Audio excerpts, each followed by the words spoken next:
All right, well, good morning. I'll start out. My name is Naja Roberts, and my husband and I own one of the only brick and mortar cryptocurrency exchanges in the U.S.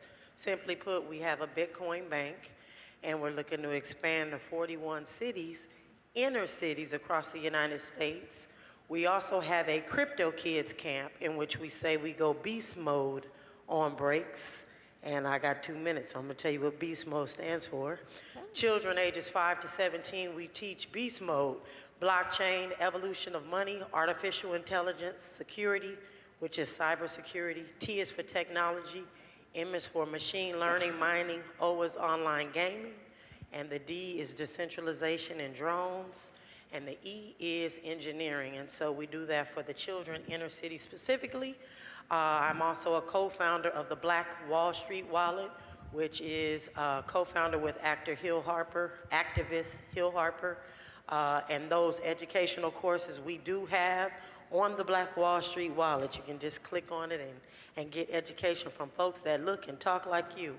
And I'm also a founder of the Digital Financial Revolution Tour. Every single summer, we spend 50 days on the streets of the United States, jumping out in parks, projects, alleys, wherever we need to educate on cryptocurrency. And I think that's it. And I love my people unapologetically.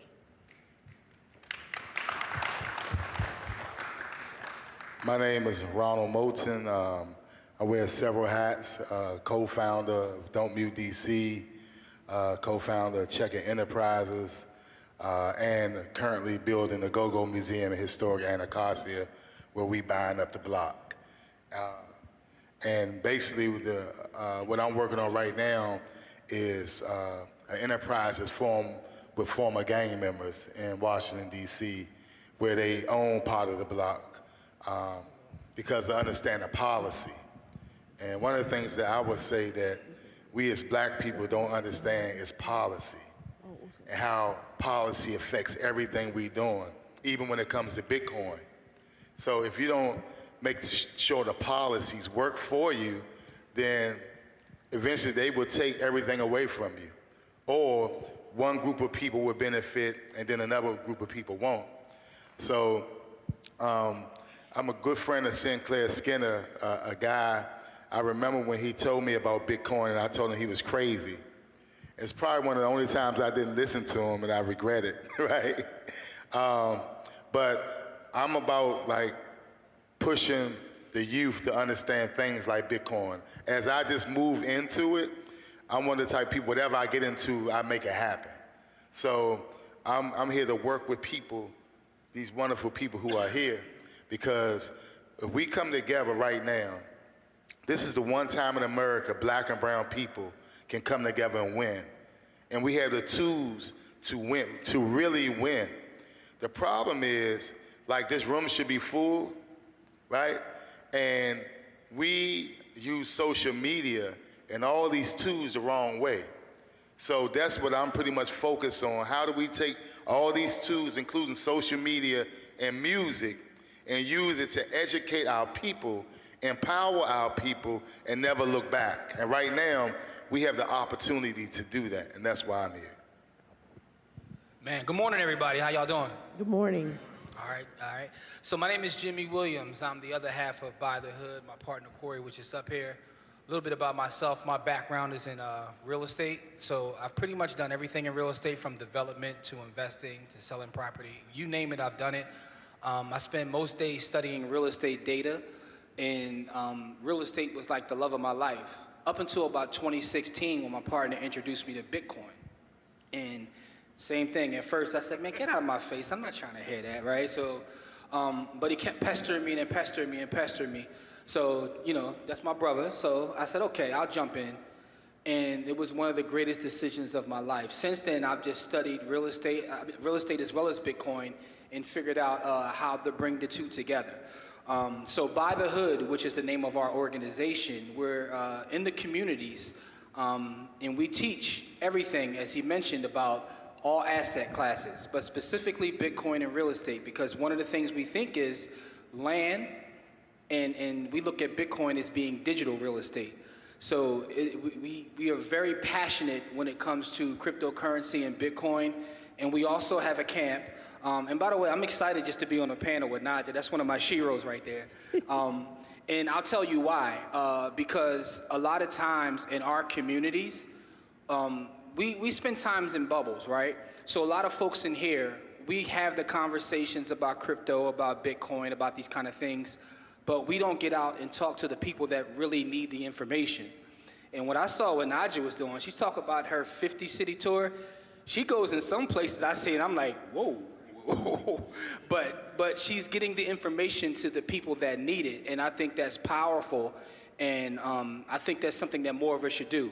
Make sure we're talking to the people that need the information and not just in our little bubbles that we all belong to. So with that being said, I think that it's very important to have events like this where we get to engage with each other, especially people that look like us, and have these conversations, and I'm just excited to be a part of this panel. Great. Good morning, everyone.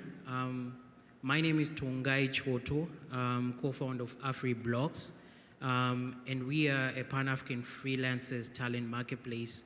And I remember the first time I heard about Bitcoin, I just graduated from university. I'm based in Harare, Zimbabwe, and there was this guy who was in Harare. His name was Sinclair Skinner, and he was talking about Bitcoin. And I went to the session. It was amazing, and I remember that night I was reading about it. Like, I didn't know that there's this amazing technology. And the next day I called him up, and we started working together since then. So that was year 2015, and we've been working together since then, planning the Black Blockchain Summit. So it has been an amazing journey, and I do like the topic that we have right now to say how, the adoption in Black communities. And, we had an event on Thursday, the African Diaspora Connect, and part of the reason we're having these events is to work and to collaborate together as Black people globally, as the Pan-African diaspora, the African continent. And one of the ways that I think, can accelerate this engagement is working together. That's why we have, professionals on the platform, designers, marketers, developers, because the only reason, I'm here and I'm able to do all of this is because of the connection. If I didn't know anyone in DC, I would probably not be here, but it's because, we engaged with Sinclair. Now I know a couple of people were able to do all this. So I think it's one of the things that, we should continuously do. And the best way to connect is to work together on a project. If it's a logo design, but when you think about, I want to go to Zimbabwe, guess what? Now you know Tongai Choto, and you can be, hey, I want to come through. But yeah, thank you so much. I'm happy to contribute to this panel. Hello, everyone. My name is Dr. Connor Wise. I'm an IO psychologist, or industrial organizational business psychologist. My organizations are CWNA LLC. We're an award-winning international equitable economic development firm doing most of our work here in the District of Columbia, Fort Lauderdale, Florida, Hong Kong, and Mauritius, Africa. And then my nonprofit is the WISE Institute, which is a career certification institution, because we believe in stackable credentials and helping people get the credentials they need to start their businesses, right? A lot of times when people see Black or brown entrepreneurs, they say, oh, you did this, but you don't have, you didn't go to a fancy college or all these other things. We don't believe everybody has to go to college, but we think you should know how to do your work, how to do it right, and have a team of people behind you that will continuously help you be at the forefront of the industry, right? And getting more Black and brown entrepreneurs to work with other Black and brown entrepreneurs. Because a lot of times we will see them and they say, oh, I don't want to work with him because he's janky. But then we'll have counterparts of other races and we'll work with them with the same exact credential from the same, maybe even from the same exact organization or lesser, and they don't want to work with you, right? Anytime I walk into a room, I'm Black Filipino, proud to be it. I'm never going to age. So I walk into a lot of rooms and I'm dressed down, and they be like, who's Dr. Wise, right? Especially when you hear Dr. Wise, you think it's going to be a white Jewish man, right? So, and then I step in, and a lot of times I'll just step in and I'll just be like in a hoodie or something, just chilling there. And they're like, oh, are you his intern? I'm like, yeah. Yeah, and then somebody who would know when you walk in and like come up to me, oh, hey, Dr. Weisenberg, then you just see their faces drop, right?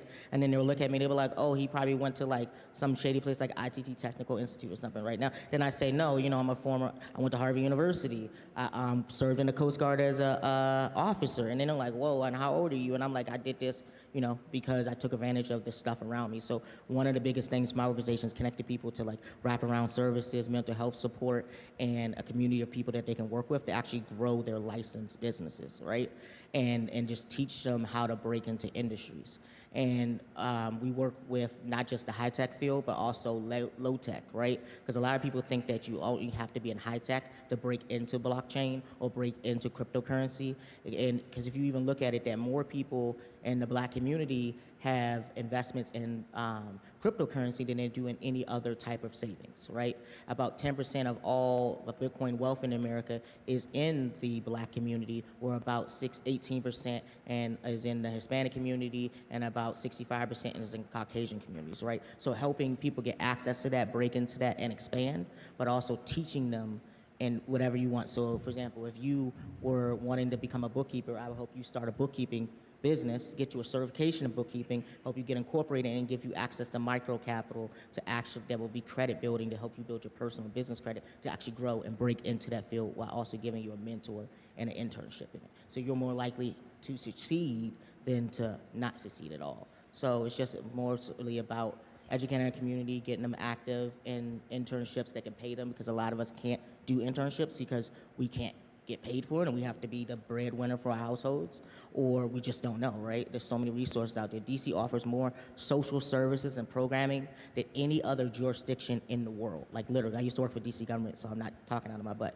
But letting people know what are the opportunities that we have in this Black Mecca, and actually taking advantage of it, right? Telling people, oh, you can own real estate in the metaverse, or you can go to school in the metaverse, or you can learn how to be a certified ethical hacker, or join the blockchain council, or all these other things. But a lot of people think when they hear these fancy institutions that they don't know how to get into them, or it's not for them. So my goal is just to build the equitable pathways to the middle class, right? Helping you go there and having that helping hand. So one of the big projects that we're doing right now is that we're working with an organization called My Senior's Keeper, which is in the Ward 7 area of Washington, D.C., and they're teaching people how to get into agribusiness, e-agriculture, hydroponics, aquaponics, coop house, or working with organizations like the Cyber Barber, who's teaching people how to be barbers, but also at the same time, he's teaching them about finance and blockchain, right? Like getting into these other fields, but seeing how you can break into them even in the high-tech or low-tech side,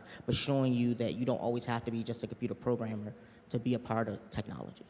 Thank you. You actually answered the second question. So you did two questions in one. My second question was, what is some type of crypto adoption experience that you had that it went well, it went fantastic, maybe beyond your expectations in terms of talking to other Black people? You answered it.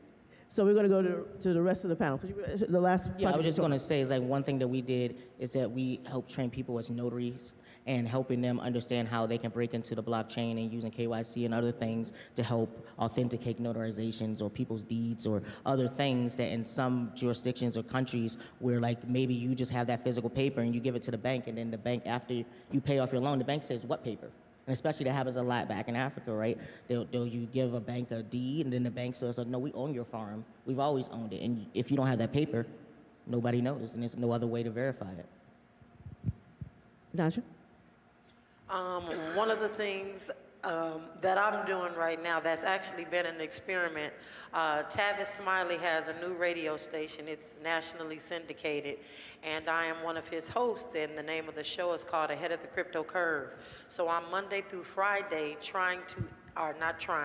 educating our community on cryptocurrency, but when you're on the radio, you really don't know what effect that you have on the community, how receptive they are to what you're teaching, and then every day is really a grind to bring our community the best information, to keep them ahead of the trends and the things that are happening, to keep them from scams and those sorts of things. So that has been a challenge, but it was a Black History Month experiment that he was doing that now gave me a permanent spot.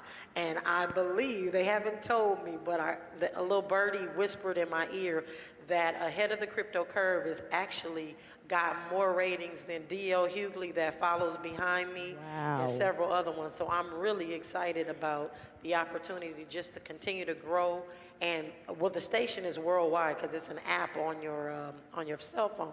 But that's one of the most, I'm excited because you don't know who's on the other side listening. And then when I'm out, people are like, oh, I listen to you every day. So it's starting adoption in a different way than, like we said, just like our little bubble. So that's it. Absolutely. Right. Yes, so we have a program that we do with the Department of Employment Services. And basically what I do is I try to heal people in my community and teach them about equity and fight for equity, right? Because one of the things that we do is we always progressively say we helping black people, but we only giving them crumbs, and we're not teaching them to do for self. So in this group that we were having, one of the things that I found out that it's not that our young people don't want to know about cryptocurrency or financial literacy, we're just not talking in their language, right? So what we do is we do like 3 days in person in our boot camp and 2 days virtually. And the reason why we do virtually, a lot of the people who we want to get them exposed to can't reach them physically, but they can reach them virtually. And that's one of the things that we learned during the pandemic, that we don't always have to be in person. We still can accomplish the goal. So in the training with the cryptocurrency and financial literacy, those were the two things that the young people paid the most attention to, right? Because we're telling them you don't have to sell drugs. We're telling them you can use all this techie and all these skills that you have the right way to get paid. So they were so excited. And then at the end, I was able to tell them that Sinclair Skinner, we're going to give the top 5 young people a piece of a coin, right? And they were very, very excited. So I'm just saying, these are the type of things that we have to get to our young people, right? Not just talk about it, but like give them some exposure, give them some trainings, but also like, hey, you got some coin, give it to a young person and let him work it from there. You know what I'm saying? So to see the look on their face and to see them paying attention, because a lot of times people can't get our young people's attention. Right. Trust what I'm telling you. We talk about all the money in DC. Most people can't get 40 young people in a room like we do in a week, where they learn how to live stream. Like, see these cameras in here? We teach young people how to live stream. You know why? Because I pay somebody $650 at a discount to live stream my events, right? And it costs $1,500 on the average. And when you go into all these white institutions that talk about inclusion, you don't see no people that look like us streaming. So we gotta learn how to teach our young people all these things, not just the Bitcoin, all of it, every piece of it, right? And they will take it from there. They just don't know, right? They just don't know. They don't know. They don't know.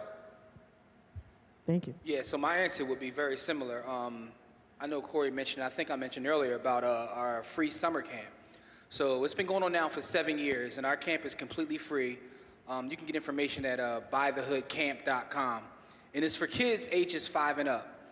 And one of the things we talk about is cryptocurrency, among other things. But they are very receptive to it. So to answer your question, that's been one of the most rewarding things. They're being even more receptive than their parents or other adults because they live in a digital space. So they kind of have this understanding, right? They're playing with, Roblox or whatever it is. So they love the Robux, right? So they kind of they understand it, they gravitate towards it. And now we have kids 6, 7 years old that understand how to, open up their own wallet. They understand cold storage. So to see the youth gravitate towards it kind of gives me hope. Because, sometimes it gets frustrating talking to, adults, but you teach the babies and you see them gravitate towards it. And you know that, as several people have mentioned, this is the future. That's been the most rewarding thing in this space, is watching, the babies that look like us really gravitate towards it. Absolutely. So, guy. So a couple of things. One thing that we realized, again, on AfriBlocks, we have about 8,000 professionals across 7 African countries. And, while they're waiting for a gig or they're waiting for a job, we encourage them to upskill. Because what we realized is, when someone says cryptocurrency or blockchain, you instantly think, I cannot learn that because that's probably coding, or that's probably, JavaScript and things like that. But in the blockchain space now has, more skills that are required, say, design, marketing, my brother mentioned, live streaming. So we tell people to say, this is how you can get involved. Why? Because it's so easy to tell someone to get involved, buy a couple of Bitcoin. But the part that we miss is you need to earn first to be able to what? To buy that Bitcoin, that Ethereum, and keep it as a store of value. So we always encourage people, stay upskilled, take more courses, be a professional in the space.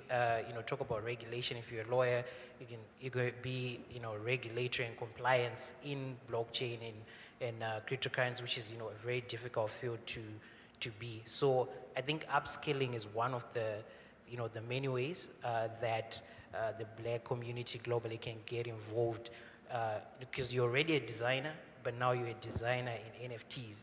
You're already a marketer, now you're marketing, all these, products. So that's one of the ways, you can shift without necessarily having to change your career, if I may put it that way. Yeah. Final question, entire panel. If money were no object, what would you put money to fund to foster crypto adoption? Say it again. If money were no object and you had the funding that you desired, that's a different amount for everyone, so that's why I don't want to say $1 million or whatever. If money were no object, what would you put it towards that would help foster crypto adoption among Black people? Okay. You want to go first? Okay. So right now we're actually we're doing a GoFundMe and a Kiva campaign to get 2 buses, well, really 3, but 2 buses. One is going to be our mobile innovation lab that would teach computer science, computer coding. It's also going to teach 3D printing, a lot of other things in that bus. And then on our other bus is going to be our mobile business development center, getting people into starting their business, educating them about credit, finance. So really creating like these mobile schools that can go to areas, because not every area in the country has access to high-tech technology or fast internet, right? And even in, quote unquote, the top economy in the world, we still have places where people are still using dial-up. So being able to bring that to these communities and also get them a part of programs like the ACP program, the American Connectivity Program, which allows people to have access to phone service and discounted internet and tablets, helping to get people access to that, but also teach them now how to make money off of this stuff that the government is basically paying for you for, right? So just basically getting these buses that can go around and just flip the script of what education should be in a more hybrid educational model. If money was no object, I already know. So right now we have a plan to open up 41 brick and mortar cryptocurrency exchanges in the hood. And inside of those brick and mortar exchanges, there's the technology we need for crypto, blockchain, metaverse. We want to make sure that every piece of technology that's available to our community is available in the cities they live in. So if money was no object, we go from 41 locations to about 100, because I know about 100 hoods that need what we have, because we're building Silicon hoods. So that's what we do.